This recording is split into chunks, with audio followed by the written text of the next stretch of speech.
Cross finger. Rosalind, please help me to cross finger. Okay. Hi, good morning. Good morning, John. Okay, hold on. Let me just make sure that it's live first. Because it's a new interface. Yes. Okay, hi parents. This is Coach John here from Learning Out of the Box, and today we have a special guest. And hi, Rosalind. Hi, good morning, John. Pleased to be here with you and with the parents on Facebook. Yes, parents. Thanks so much for being here. And I know that right now, if you have a P6 kid, and probably, or no, it's not probably, he or she is sitting through the math paper. So I think right now you could be feeling anxious and worried like me. Yeah. Yes. Okay, Yes. so today Rosalind will share with us integrating children into mainstream syllabi with a positive outcome. Yeah. So Rosalind, thanks for being here.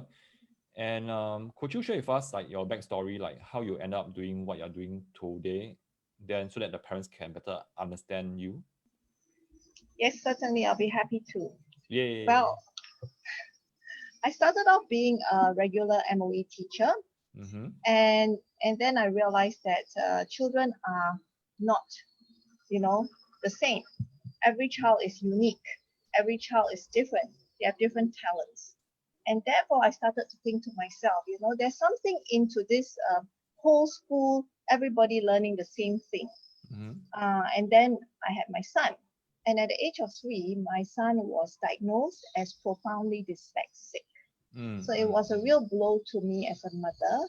Mm-hmm. And because as a teacher, I picked it out because I was teaching him to write his name and he was doing the mirror image. And straight away, I sent him to an educational psychologist and started early intervention. And unfortunately, my son is 28 years old. So if you think about it, 25 years ago, there was no support at all for children with learning problems, right? So Yep. I find that he was really sidelined in school. He was told to sit at the back of the class because he was stupid. He couldn't understand a lot of things. And children in the class picked up on this. Oh, teacher doesn't like him. So he used to come back home holding his stomach because he was punched and kicked in the school bus and all that. So he was quite badly bullied.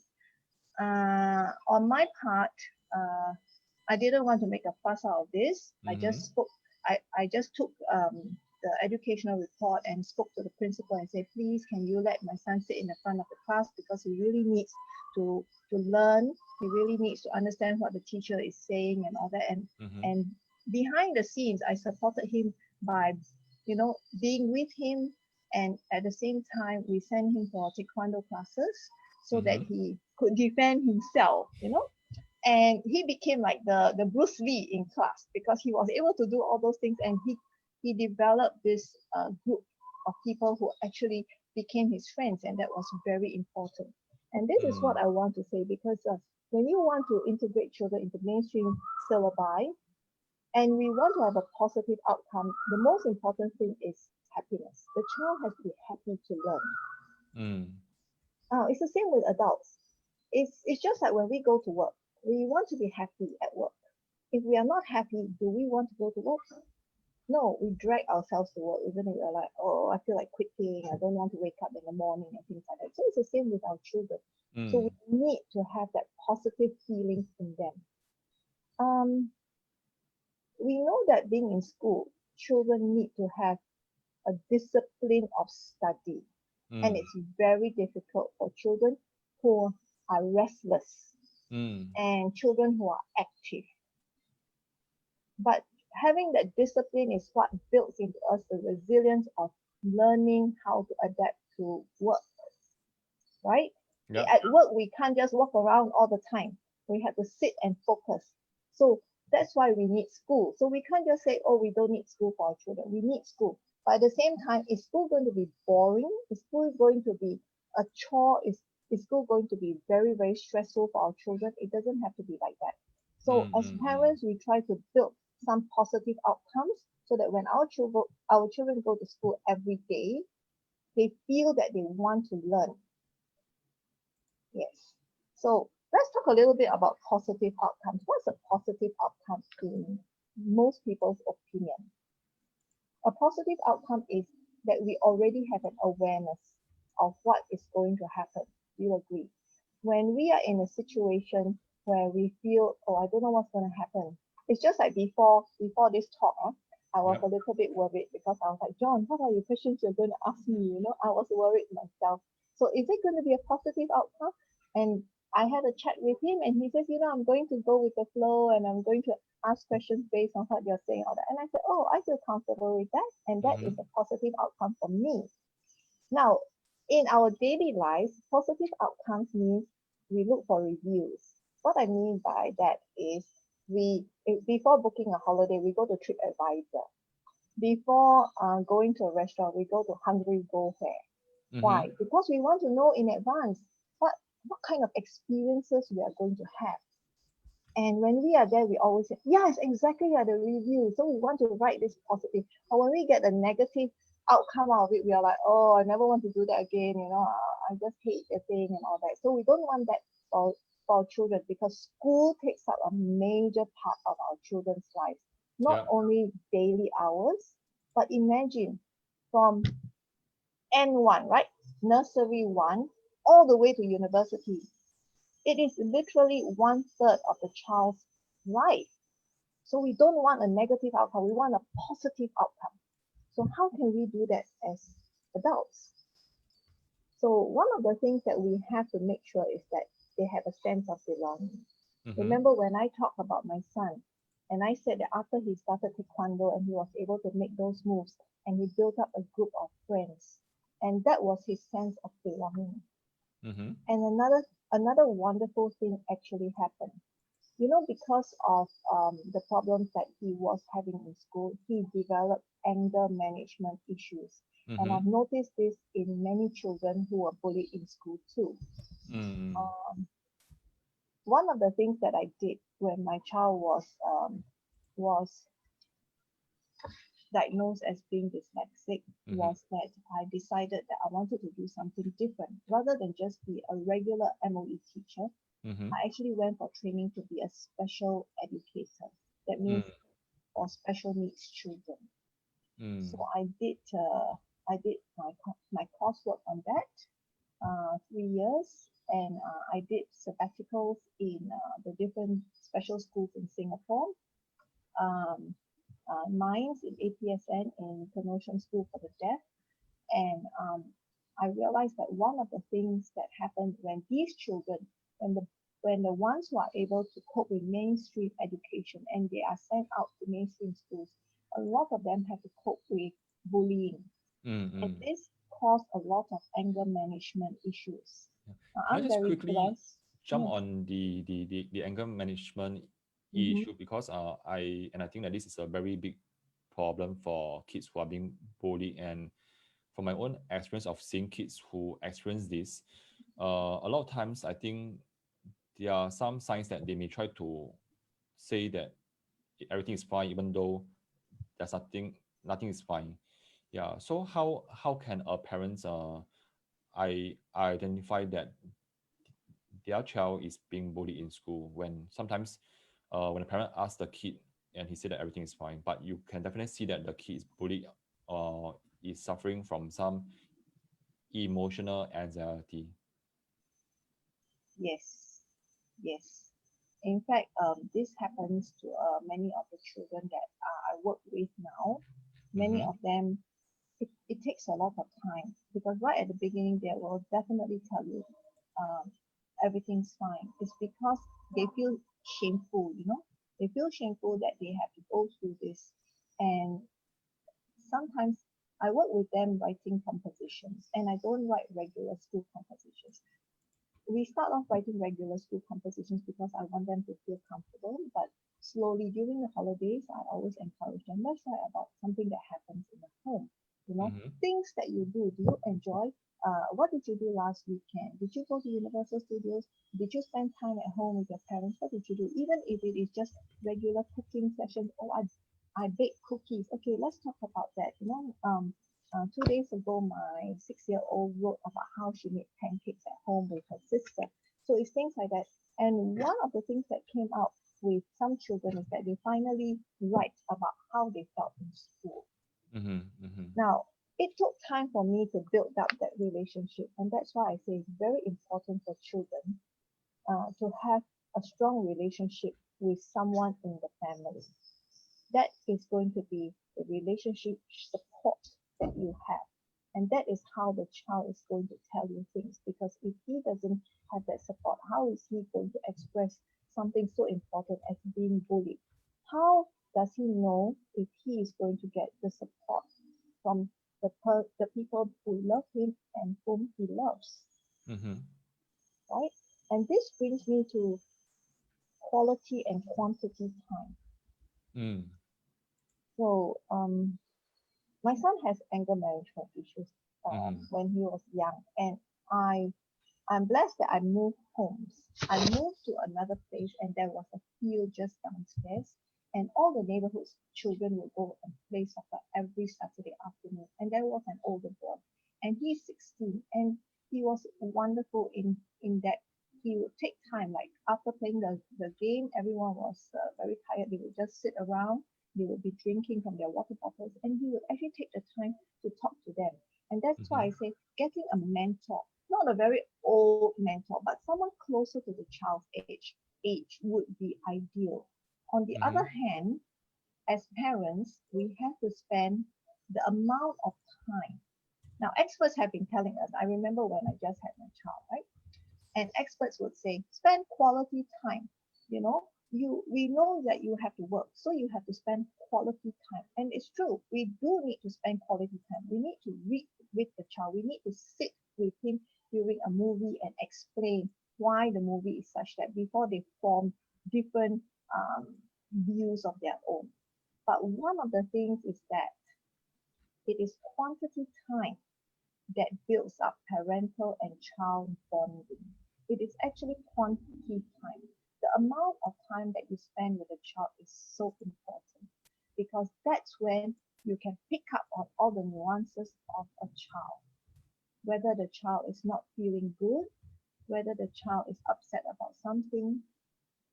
Some of us have actually observed that our helpers have a greater bond with the child, right? With our own child. Why? Because we're out working. And they are spending the time. So I'm saying that yes, you have to work. I have to work too.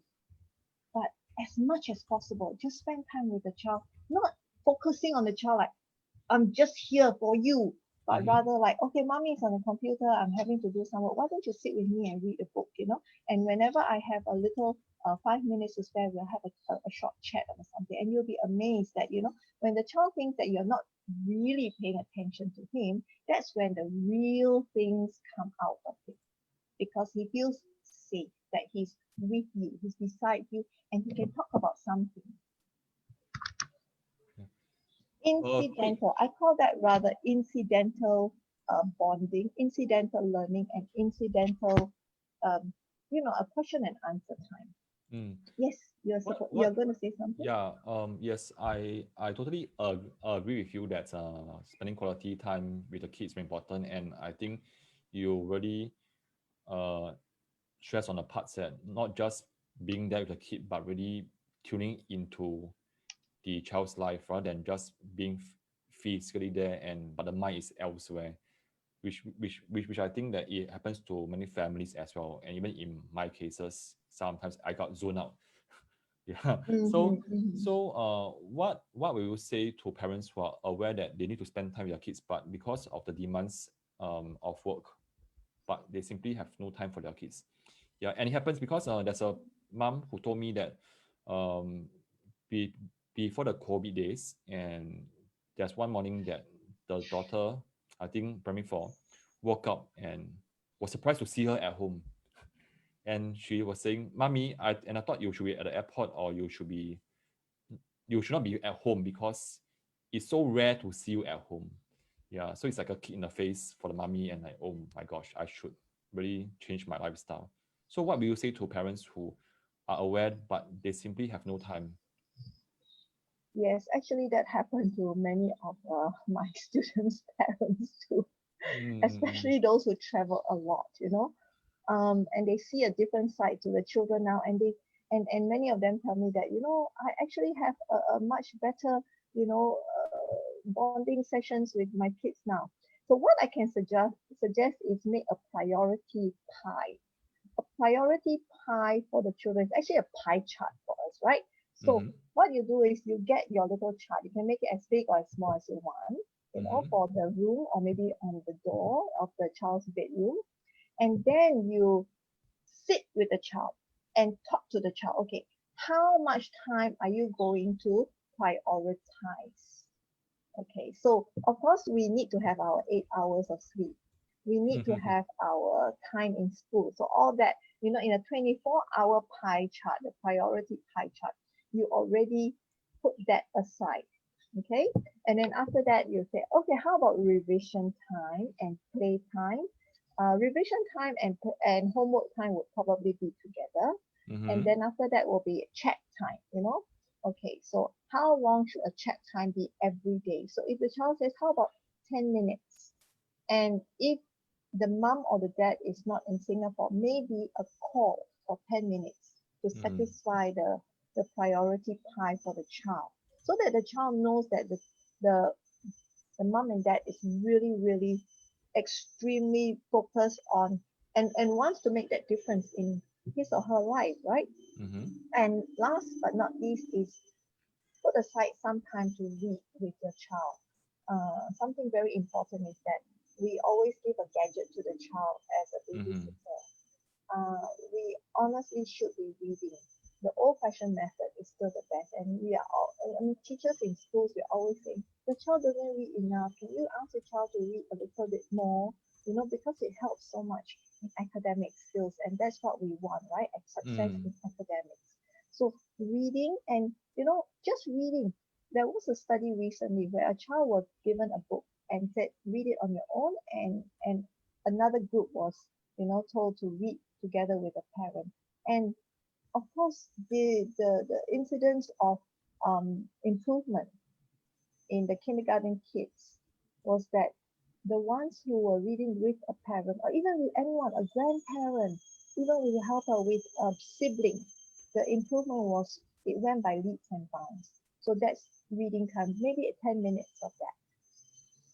So make a priority chart.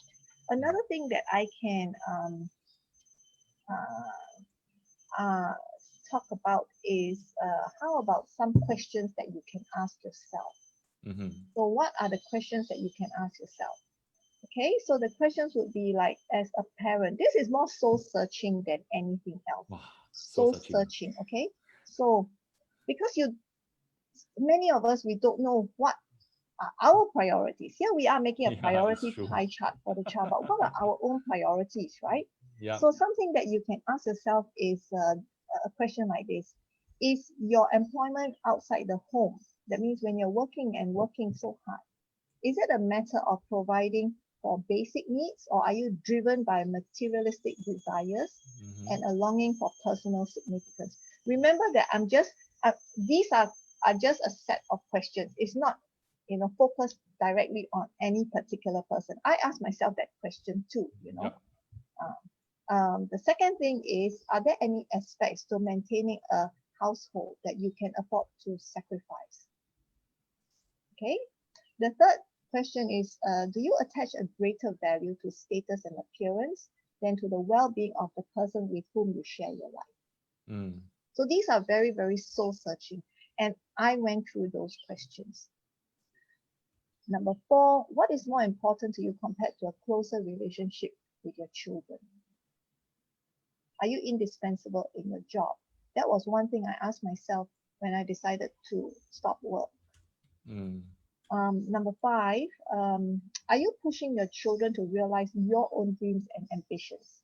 That means Mm-hmm. to live vicariously through your children so that you can talk about them to your friends. Maybe you say like, oh, my children achieved band one in this subject. My children got into this particular elite school. I'm guilty of that. I pushed Mm-hmm. my elder daughter so hard Mm-hmm. that she was very, very angry and upset with me. Mm-hmm. And I had to learn to step back from that. And number 6 is their happiness in tandem with what you feel? Is it aligned with what you want to say about them, your kids? So these were 6 questions that I actually asked myself, and I realized that I was doing a lot of the wrong things, and slowly I brought myself down to earth, be more grounded, and say, where do I want to be with my children? Yes. I hope that helps, John. Yeah, and I guess that, I mean, I went to to praise you in a sense that I think it takes certain sense of awareness for a parent to say, hey, I think what I want is this, and I'm not getting what I want right now. If I continue to push my kid, and both will be hurt. Yeah, and I think it even takes a lot of guts of a parent to say that instead of asking my child to change, I better change first. Yeah. So I thought that's really great for you to share that as a parent. And at the same time, I think you're also sharing your vulnerable side as well, that for my child to change, I have to change first. Yeah. Yes, it's so true, right? Because who are we? We are the example in front of our children. We are the example. If we don't set the example first, then why should we expect our children to be better than us? Great. Yeah. Okay. I know that you mentioned that you are also trained, or you have attended training to help dyslexic kids. And because I think that there are some parents who share with me that their kids could be diagnosed with dyslexia or are showing signs of being dyslexic. So could you share with us like some of the what are some of the ways that we parents can support them? Because I think for the mainstream school, some of the kids who are dyslexic need special help or need more support, but somehow they can't cope, and yet they are still stuck in the system.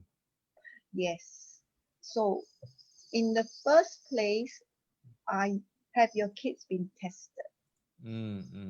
Because if your children have been tested, that is the first thing that we always do. So we do a referral. As a teacher, I will do a referral and say, you need to go to an educational psychologist, or you can go to the child guidance clinic at the hospital, and get your child tested to make sure that it is proven, because then you have your documents. And then you can see if you want to do an exemption of a second language, and also you will get a longer time for the exams. And I think this is something that many parents already know. On the other hand, we are talking about success, and I'm not going to talk about strategies on, focus strategies, because that is something that the Dyslexia Association would probably be better at, because I am not fully trained in dyslexia. I have my own child, but what I did was special needs. So if you are telling me autism, I can handle that, because I have a lot of autistic children with me. If you are talking about ADHD, or if you are talking about central auditory processing disorders, yes, I work with those. And surprisingly, I also do a lot of counseling with children who are in the gifted program, because children are children. Way back before education system, do we actually have dyslexia, autism, and all that? The community would observe, right, what the children are best at.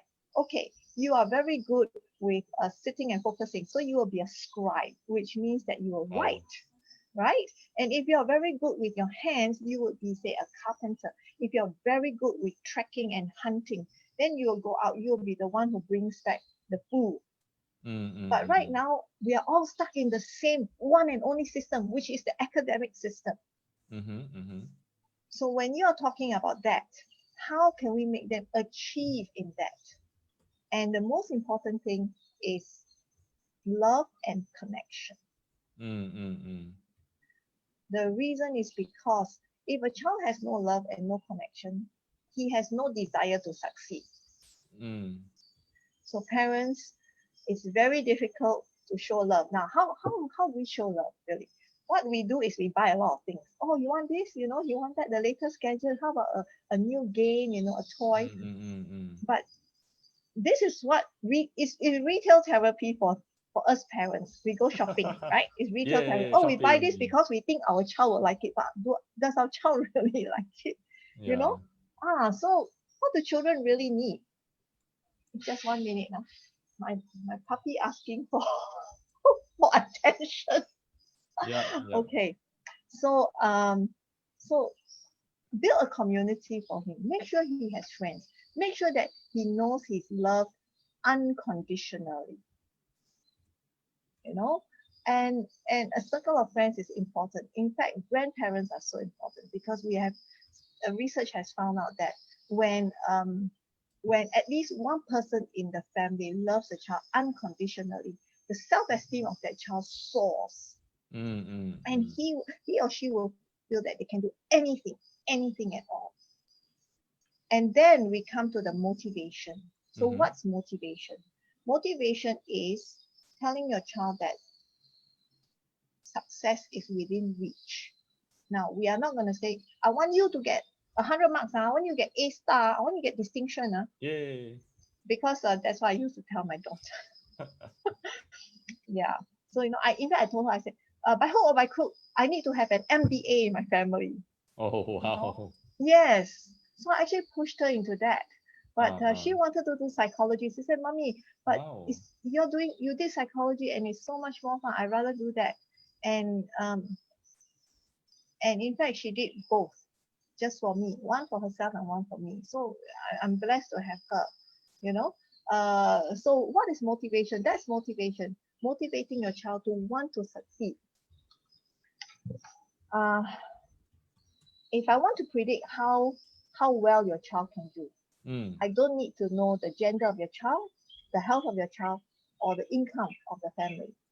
I only need to know your social network and the social network of your child, because friends and family is so important. The strength of the bond with them, that is the motivating factor. When you talk about social network, so could you give some examples? And I think I also want to, and I believe in that as well. And what about in cases that, yes, the child has a lot of network, but the relationship is actually quite on the surface only.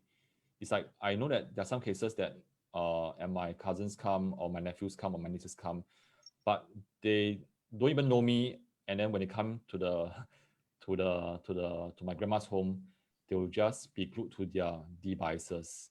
Yeah. So I think we are talking about breaking down into quality social network Correct. as well. Yeah. So could you Yes. share with us like more of your experience so that we parents can learn from you? Okay. Yeah. Building relationships. Well, let's take my daughter as an example. She was in a co-ed primary school, and I decided that she would go to an all-girls secondary school. See, this is the helicopter mother, Sure. I'm Thanks for sharing literally. and keeping it real. Woo! Oops. I think we. Yeah. So I don't understand. I understand completely what our parents in Singapore, are going through. Yeah. So I told her, I said, okay, you are going to go to an all-girls school, so you work towards that. Okay. And when she went there, it was terrifying for her, and I didn't even realize. It was only when she shared with me. I mean, thank God we have a good relationship there. When she went there, she was the only person, the only girl in the entire school from her primary school. She went there with zero social network. She went there So with there's no friends zero from her friends. school, from her previous school. Nobody. Oh She dear. was completely alone, and I'm so sorry now that I actually caused that. But at that time, I felt that what I was doing is right. So when she went there, she had to build a network for herself. But like I say, there are always two different networks, right? One would be the school network, and she managed to build her own group of friends, thank goodness. And one is with the family. And Yeah. we can say that, yes, we have a big social network, but how much time do we spend? And John, you're completely right. This actually comes down to quality time and quantity time. It's no point visiting an aunt and uncle when and you consider that quality time. Oh, I'm putting aside this 1 hour to visit so and so. You know, we are going to spend quality time together. But is it really quality time? Are you focused? Are you fully present? Are you aware of one another in the room or doing the activity? No. And that's why quantity time is important, because remember I said it's those little bite-sized incidental bits of learning and interaction that makes the bonding more special. Mm. Let me talk about let's say one of my autistic boys. Now, Thank you. I've been with Thank you. him. He is now 15, and I've been with him since he was primary one. Uh, and I followed him through his primary school years. He went to a regular mainstream primary school, and it was really lucky. Remember, I told you that my daughter did both this business administration and psychology, and she chose psychology to Oh. work in. So she decided to work with as a psychologist more than as someone in a corporate office. So she started doing shadowing, and that was how I got to know this little boy. So she started shadowing him in school, and she said, our dear boy is sitting alone. She would come back and she would discuss the situation with me before she wrote her report. She says, Mom, no, she has the theory. I have more practical, isn't it? So we combine it together. So she says, okay, he's sitting alone and he's doing this. So what she did was she developed mascot for him, who plays with him, and at the same time she also taught him a lot of social skills. So the social skills are smile, and the boy would say, but I'm emotionless, and she says, well, it's okay, just smile, look friendly. Okay. And time went on, and there was a lot of problems. He would come back and say, I feel darkness inside me. He would share with me. He says, I dare not tell my parents, but he said, I feel darkness in me. And as a teacher and a parent myself, I felt really sad. And what I did was I taught him to use certain mind techniques. For example, I said, imagine that you're holding a torch. Imagine you're holding a torch. You switch it on, and there's this bright light, and this light is now in you and is chasing away the darkness. And how do you feel now? Do you feel happy? You feel better? Are you able to do your work? And I say, each time you feel that, and that's a lot of fear in him, and it's created because his parents work very, very hard, and he's an only child, and I am literally his social support at that time. He was in primary 4 at that time. And I said, shine that torch in your heart and let the light chase the darkness away. Sometimes we need to use these psychological supports, I call them, to help our child understand that they can actually support themselves. They can be there for themselves if, no one else is there for them. So there are different techniques that you can use with the children. Yes. Great. Yeah, and I think thanks for sharing that, because it made me realize that even a tutor or teacher can be an important part of the social network as well. Yeah, and it suddenly just reminded me when I was very young, a story that many of my LOB parents actually know. When I was in P5, and because I'm actually an introvert and I don't like to talk much, so at the P5 English oral, and I froze. Yeah, so I was like totally stumped, and I refused to speak, and I don't know what actually what went on in my head. Then the first word that comes out of the teacher's mouth, and I thought that he's going to encourage me, but he say, "Why are you so hopeless?" Bang, Zuck. Yeah, yeah. So it makes me think that, wow, to have a good teacher like you to a child is actually a blessing, because when we find a good teacher, a motivating teacher who use encouraging words, um, he or she is actually helping the child to increase in his quality social network. Yeah, so I think it really reminds me as a parent that we must make sure that our child gets a good tutor who doesn't just teach my child because he was an ex-teacher or he has some certain credential, but we want to make sure that we are putting somebody who can motivate and inspire our kids. Yes. Yes, Yeah. because we need to boost our child's self-esteem. Most so important, so important. Great. Okay. At the same time, I want to say hi to some parents who are our very big supporters, like Linda. Give me a minute. Linda and Punita. Yeah. And many more parents who just joined. Okay. So Linda is asking this question. Let me just post it in the Zoom chat. Yep. You can read out the question and then you can just feel free to share with us your idea. Okay, so let me have a quick look. How to help children with anger management. Okay, so anger management issue does not just happen out of the blue. Usually something must have triggered it. I find that children who are constantly angry is because they probably had a bad experience before. I think that you can be gentle and see if you can draw out that very, very first experience. It could have happened at a very young age and he couldn't voice it out. On the other hand, you can use art to do it. Get him or her to draw the picture and say, why are you always angry? What do you think of? What do you see when you're angry? Draw the picture for me to see. And then after that, talk about it. And sometimes you will say, what if, okay, maybe he drew a ball of fire and he says, I feel like this, I feel very hot, I feel very angry because I've seen this before. I have people who do art therapy with me while I work on the children.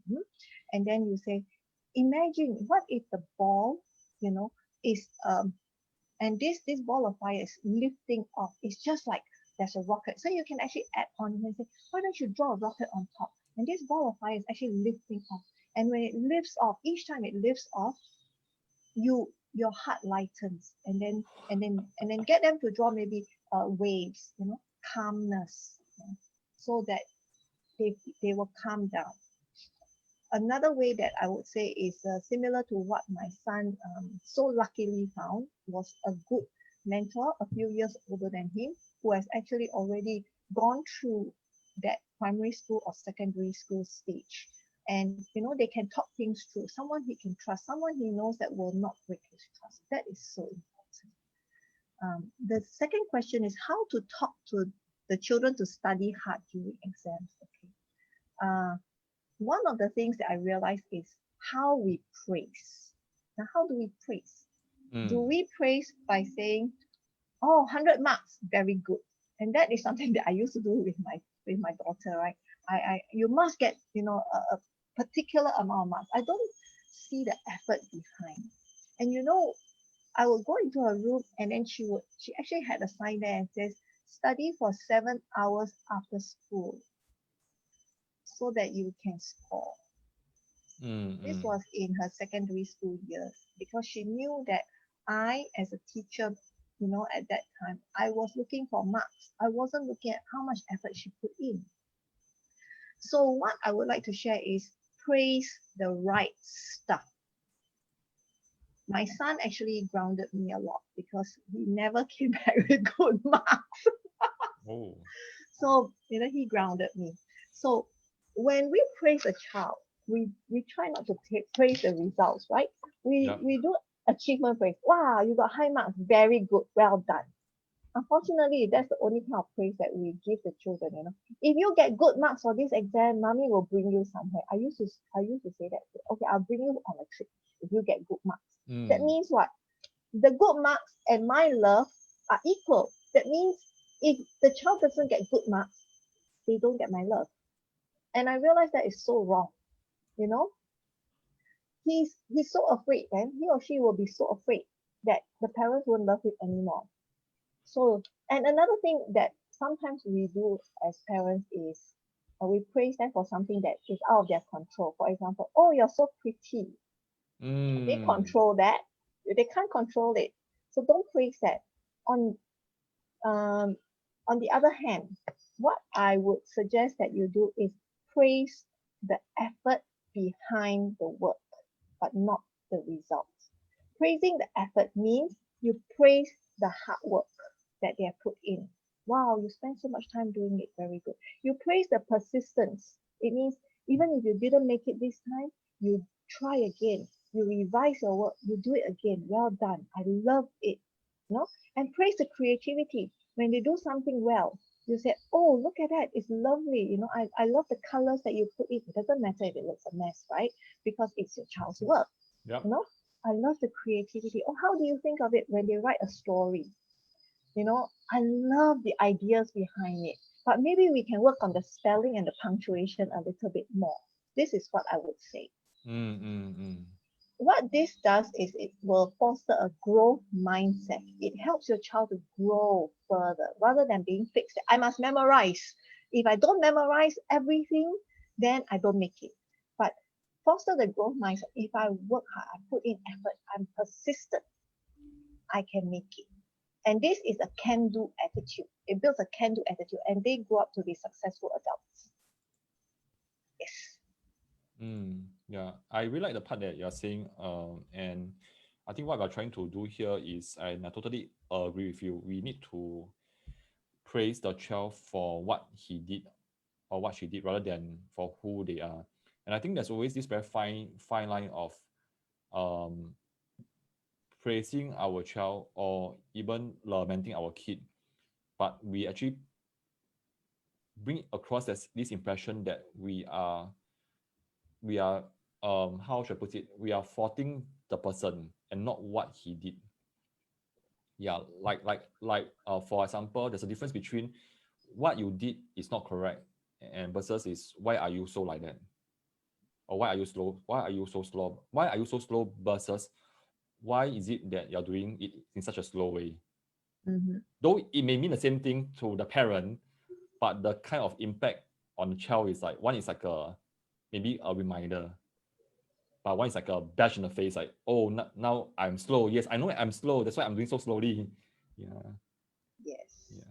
Well, and I think that once we find out that the child is doing something so slowly, we need to find out the cause so that we can help the child achieve a better rate of doing his work. Because something that I always say is, put a little clock next to him and set an alarm, and do that in bite size, like section A and B, you have to finish it in 10 minutes, section C and D, and then after that you consolidate them together, and finally it's one whole paper, 1 hour 45 minutes whole paper. So it helps them to do little baby steps. Like sometimes some schools have it, right? They call it bite-sized assessment, isn't it? So I like that. Yeah. And a bite size makes the thing manageable and less scary for kids. Okay, we have a sharing from Eugenia. Hello, Eugenia, and let me just post what she shared and then see whether you want to add on anything. She's sharing that my child likes to predict. Example, section A is more difficult than section C. Compared to last year, and the papers want to make you score bad. I said, don't think, just do your best. Then he starts again on each paper. Yeah. Would you want to maybe to clarify what she may mean and maybe add some of your experience? This is mathematics, isn't it? Yeah, probably. I think it's. This is mathematics. Yeah. Okay. So, like I say, I actually don't teach mathematics. I teach strategies, but I don't actually teach mathematics. So, I'm more focused on English, and I do English literature as well in secondary. I would say that a child who likes to compare he wants to have assurance from his parents first. So he compares. He says, this is more difficult. And by doing that, he sets that bar, okay, for himself and for his parents. in his mind, he's setting that bar for his parents. Okay, don't expect me to do so well because it's more difficult than the last one. Okay, and at the same time, it protects himself. You see, it protects himself. Like if he doesn't do well, he will say, "I already told you, right?" I'm sure Wow. this is psychology. Okay, your child is very intelligent, so he already set the bar for himself. And what you have to do is you have to set the bar even further, because right now he's setting a bar that is so low that if he doesn't manage to achieve, it's okay because I already told you. And when you say, don't think about it, just do your best. What is that? There is no measure there. You're not measuring it. So you have to say, okay, for this section, since you say it's harder, what can you achieve? Don't give them a bar. Ask them to set their own bar, but at your expectations as a parent. So what can you achieve? Now, he's not going to put a very low mark, because if you don't set anything for him, no standard for him, he's going to say like, okay, so if I don't do well, then mommy says, you know, why isn't it well done? I will just say, I told you already, you know, I cannot achieve that because it's more difficult than the other section. But on the other hand, you say, okay, so this is difficult. And so I expect you to spend a little bit more time focusing on the questions, thinking about how you're going to do it, and being careful on your working. What can you do? What marks can you achieve in this particular section? Now he cannot then say, oh, I can only get 4 marks or 8 marks out of say 15. He has to give a passing mark at least, right? So he has to say 10 to 12. So you say, okay, so I expect 10 to 12 because that's what you say you can achieve. So this is actually psychology. Your child is playing a psychological game with you. Yeah, and I think kids are really smart, because I think sometimes when kids talk, actually they are putting traps around the parent without the parent knowing that. Yeah. I've been told by some of my parents that they can't win against me. These are the kids who most probably succeed in life, because they are able to find their way around obstacles. Yes. So, when they get me, I'm this big obstacle. So, okay, Linda shared something as well. Yeah, and she said, thanks. Give me a minute. Thanks for sharing, Rosalind. My granddaughter is 12 years old. I nag at her every day to study, and I compare her with other children. I promise her that with good marks, I will buy gifts for her. I learned lots from your sharing. Thanks so much. thank you, Linda. I'm so glad. The most important part about the sharing is to help as many children as possible. That is so important. Yeah, we want our children to grow up to be happy, healthy adults. Great. Okay, for parents who are still with us, do feel free to ask any question, because we only have Rosalind until 12, and she needs to rush off to attend to her students, because it's PSIE week and it's one of the most happening things for this week for parents with 12-year-olds. Yeah. Okay, so okay, maybe we can do a wrap up, because because I respect your time and want to make sure that it ends by 12. Yeah, you have shared a lot of things about motivating kids, taking care of children, especially in their emotional well-being. So what would be your key takeaway for parents if they want to something that they can use today? Well, actually, I would say there are five major. I would say, besides the strategies that I've shared, most important thing is your child must be happy to learn, right? Yep. Just like when you are happy to go to work. When you're happy to go to work, you can do wonders. When you're happy to learn, your child can do wonders. How do you define happy then? How do I define happy? Yes. Wow. In your own ways, because Happiness I think that is, there's no right, no wrong or right. Yeah. Okay, let me share you 7 ways of being happy, right? Yes. Yes. 7 ways of being happy. That's not just for your children, but also for yourself. Okay? So how are we going to be happy? The 7 ways I would say is we have, first and foremost, I must say is foster connections. Foster connection with your child first. The connection with your child is so important. Foster that first. Make them feel loved. Make them feel that you are always present for them. The second thing that is going to be counterintuitive is don't try to make your child happy. The reason why I say this is we always, oh, what do you want? I get for you. You want to eat this? I get for you. You want to go where? I do for you. So that's not going to happen in the real world, right? That is, the child has to learn that they also must make themselves happy. And that's the reason why it comes to point 3. You have to nurture your own happiness. Why?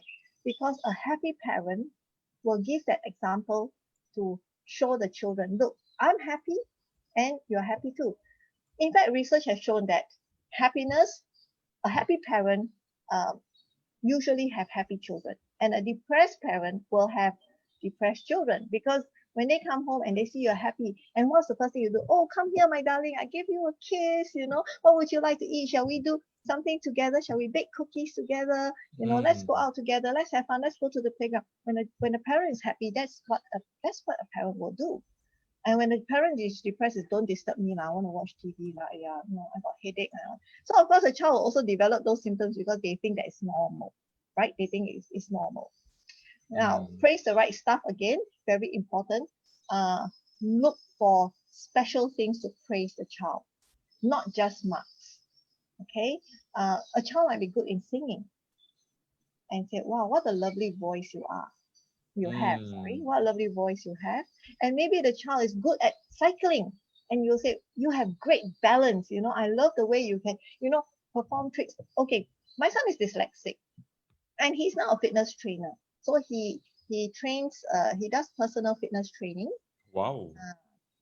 The reason is because I knew he loves soccer, he loved rugby, he loved everything outdoors. Can you imagine? I'm a teacher, Imagine what everybody asks me, why your son fail everything? But he's so good outside. Sorry, really? so what did they ask your son about? Yeah, it was really sad for me because he's profoundly dyslexic, so he could barely read. And he got the ITE. Everybody told me it's the end. So I was like, and one of the things I told him was, if you find a job that you enjoy, you're gonna have fun for the rest of your life. And so he decided, Mommy, I love sports. I want to be a fitness trainer. And so he does soccer boot camps for kids. Wow. He plays tennis with the children. He does all kinds of core training with adults. He looks after their health. And he loves science. One thing I must say is that he loves science. So he learned a lot about science and nutrition. So he will advise, what you must eat, when you must eat it, at what time of day, what kind of exercise you must do. Are you doing core training? Are you doing resistance training? So I'm also one of the products. So he always says, Mommy, you shouldn't be sitting on the sofa. Get up and join me, things like that, especially during the circuit breaker. So another thing is allow for success and failure, because if the child does not fail, he does not know where he went wrong. Many of us parents say we must get 100. So if the child doesn't learn to fail, then how does he know he's gone wrong? Some parents help the children in homework, right? So that when he go to school, it's all correct. Then the teacher is like happily marking, tick, tick, tick, tick, tick. The teacher doing the job. Think carefully. I never allow any of my parents to help, because I say I need to know where the weaknesses are so that I can work on that. Weaknesses are very important, because that's where we work on them at home with a tutor, with a parent. Okay? And then if the child fails in school, so what? Because then he knows this is where I went wrong. This is where I must do my revision. And this is where I have to achieve in future. Rather than, I don't know why my homework is always right, but my exam is wrong. So we don't want that. Give real responsibilities in the house. Many of us tell our children, your only job is to study hard and get good marks. Do you agree? Yeah. So what is study hard and get good marks? It's so abstract. Now, when I teach, I do one-to-one, right? When I teach my children, my students, they have to make sure that the study table is the way I want it. My chair is there, my drink is there, all the books are there properly. And at the end of the lesson, they will actually bring my cup to the kitchen and wash it. This is respect. And then send me to the door and say, goodbye, teacher, thank you for the lesson. So this is basic respect that I require. Why? Because this is my responsibility for the child to do for me. And because of work from home, many parents are shocked and say, I've never seen my child wash a cup. I have to do it. Can you come here more often because I want to see it happening? That remark from a parent. Yes. This particular parent travels 25 days out of the month. Wow. So she has never seen.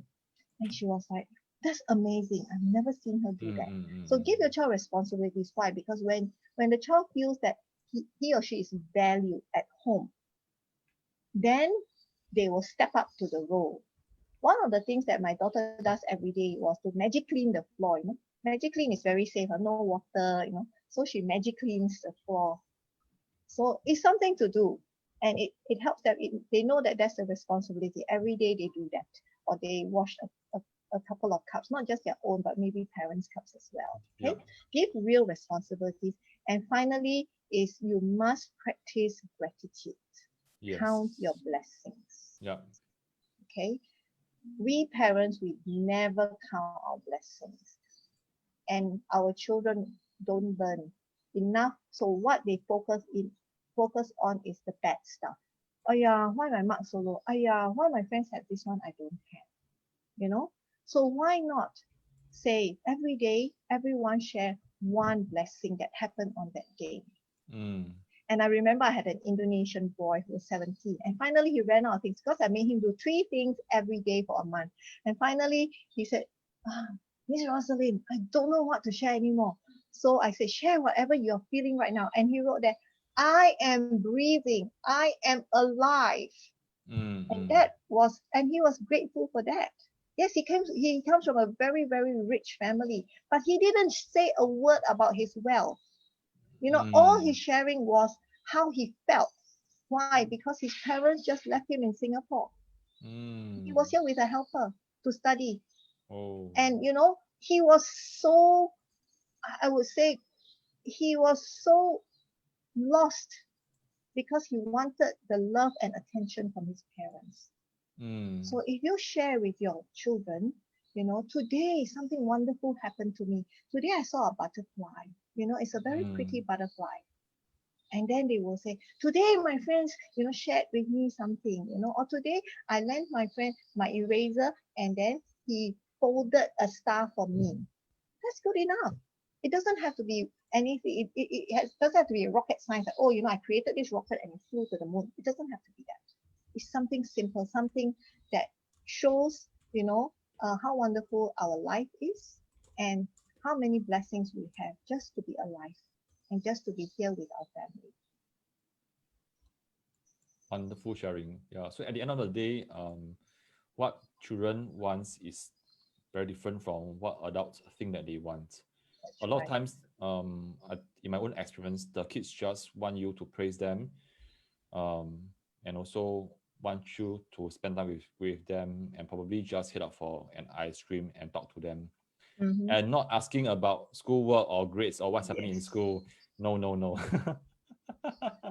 Yeah. So I think I always like to make use of such opportunity to share with parents that you can grab the book, 5 Love Languages for Children. It's a very good book. Or you can just Google.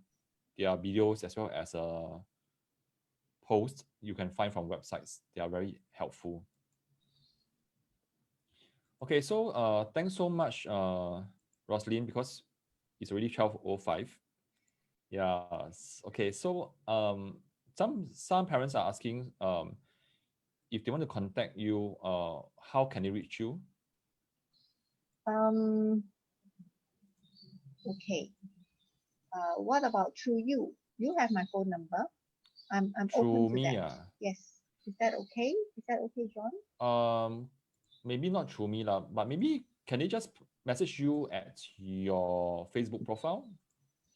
Is it Yes. okay? The only thing is I have realized that some of the messages don't come through because they are not new. We don't have mutual friends and things like that. Okay, how about this? If I don't normally I reply messages within the day.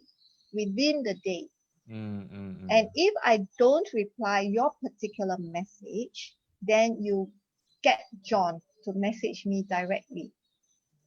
Is that okay, John? Sure. Yeah. Or perhaps you know the sharing, the one that has my profile picture in your Facebook. Maybe Yeah, they correct. can. Maybe what they can do is they can comment there, Yeah. and then I So can get back to them.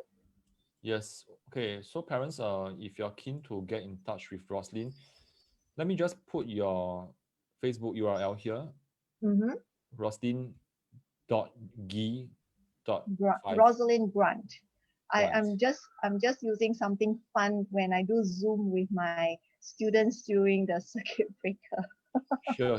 But the URL says that is. Let me show you what I found. Oh yes, that's right. Because I signed up as that, right? Yeah, Yes. correct. Okay. Okay. G stands for grant, actually. Yeah. Great. Yeah. Okay. At the same time, I think Rosalind has prepared some resources which unfortunately we don't have time for that. But I will just post it inside the comments. It's in fact a YouTube video of a teacher complimenting his students. I actually I watched it before. It's very motivating. That's something that I do when I start a lesson, so that the child knows that I'm there to help them. The most important thing is that, whenever we start the lesson, we start with something positive, and then I say, I'm here to help you. And remember, any questions you can ask me because I will not judge. Yeah. And sometimes it's very hard not to judge. Yeah. Because sometimes even if we don't say anything, it's written on our face already. With our little frown or little like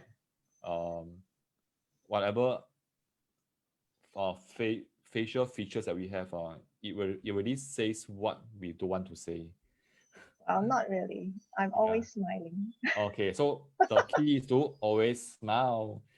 Okay, at the same time, okay, what about the VR character? Maybe you can just share in a sentence or two, what does the VRcharacter.org do? Okay, so that's a personality test. It's for children of between 10 to 17, and they also have a test for adults. So you can actually do it, and I've done it. And something that's very important about it that I like is that this personality test actually breaks it down from your strongest asset to your weakest. And so you know what to build upon and what to reinforce. So we always say we want to build upon our strengths, right? We want to make them stronger, right? But at the same time, if we have a weakness, we don't just leave it alone. We want to strengthen them. We want to make sure that we are a well-rounded individual.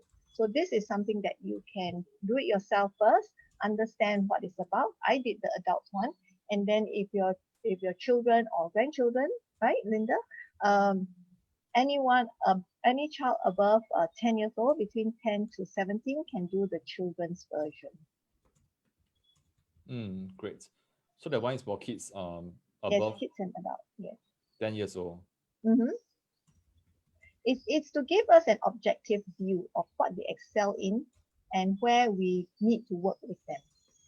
Okay, great. Yeah, because even for myself, I'm trying to find a test that can help my child. I mean, to make her more self-aware.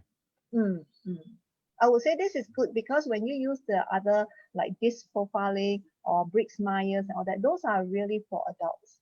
It's really hard to find something for children.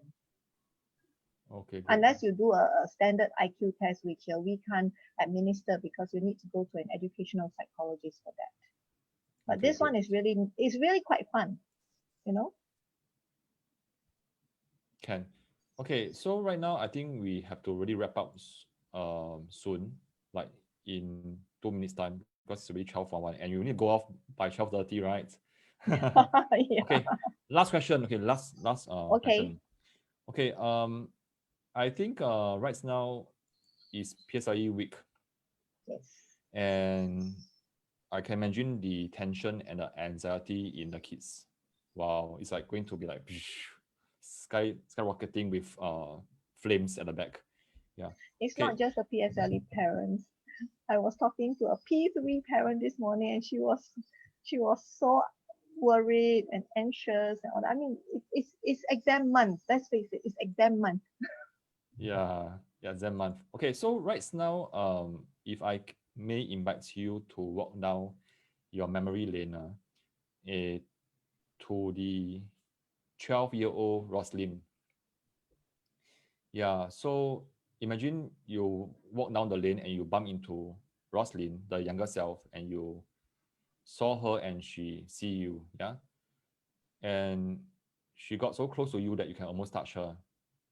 And she's looking at you into the eyes. What will you tell the 12-year-old Rosalind from your older self? There's no wrong or rights, can be anything.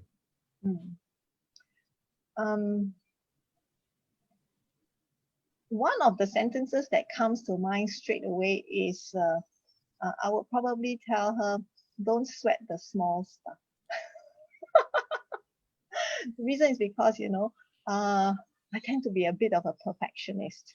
And and do you know that I prepared for this particular sharing 2 weeks ago when I did up my 16 slides, and then I did a transcription, Wow. and then Thanks for your no, commitment. Thanks for your commitment. and I did everything until late last night, past midnight, and Yes, I had yes. Thanks so beautifully much. pages of notes and everything. And I said, I'm going to do a wonderful job on this. And then this morning, John said, oh, it's going to be an interview. And I like, oh, okay, I can do that. Yeah, so don't sweat the small stuff. And I'm still sweating the small stuff. So I have to learn to chill a little bit. And I think that's what we all have to do, because frankly speaking, life is for living. Life is not for working, right? Yeah. But Great. we are so caught up with the working part of it, because we are trapped. We are trapped in this rat race, right? You have the money, you buy something. You have the money, you buy something, and then it just goes on and on. So we have to really like the 6 questions that I shared earlier. We have to really stand back and ask ourselves, what do we really really want in our lives? Um is a Mercedes car that important? I don't have a car. I take the public transport, and I have a bicycle. Thanks so much for sharing, Roslyn. And I hope that this sharing got you to share most of what you have prepared. Hmm, almost, yes. Yes, yes, great. That would have been more lecture style. That would have been more lecture style. But this is definitely more interesting, and I get to share a lot more about my students and my own children. Yeah, which I enjoy very much. Great. So parents, thanks so much. And here we have Roslyn. In fact, she took out her time, which is very limited now because most of her time is spent with her students. Yeah, so I appreciate that really. Yeah. Thank you so much. Yeah, it's a pleasure. It's a real pleasure. I'm here to help. Yes, yes, yes. Actually, in fact, personally, I feel that 1 hour is not enough for you because I just want to ask you about the DSA thing, and I just want to ask you about the dyslexia thing, which I think many parents actually need help. Just that sometimes we have no idea where to get help from. And even if touch wood, our children are not dyslexic, for example, there are Mhm. some methodologies that is used to help these kids can also be applied or tweaked to help children who Absolutely. I wouldn't say it's slower, yeah, because I think if you say that they're slower, it's labeling. They just need more time to process, and Mm. we really need to give them the time and space to process. Yeah. I agree. Yes, actually, that's one reason why I'm trained in TESOL, and I actually teach many children from international schools, those Korean and Vietnamese, Thai, from China, from Hong Kong. The reason is because I use the same types of strategies for success, and I have adult students as well. I'm busy, but I love what I'm doing. Yes, so continue to do what you love. Yeah, because that will Yes. only get you to fall more deeply in love with what you're doing. Mm-hmm. It's Yeah, true. yeah. Okay, thanks so much for being here. And yes, I don't want to hold you back already. Yeah, you need to rush off. Yeah. Okay, so thanks so much for being here. And parents, thanks so much for staying. Appreciate it. And if your kids do come back from school and she or he had just taken her PSLE maths paper, personally, I would say that do not ask her how is it. Yeah, because if you say okay, as parents, we may worry. If you say it's hard, we'll worry even more. If they say it's simple, we still worry, right? Yeah, so don't ask, celebrate that you hit a milestone, the midway, and then just let her rest, take a nap, and then focus on the next paper. Mm-hmm. Yes. Okay. Okay, thanks, Rosalind. Yeah, All so right. I will see you around. Okay, thanks so Yes, much yes, for being here. definitely. All right. Okay. Okay, bye Bye-bye. bye. Bye, everyone.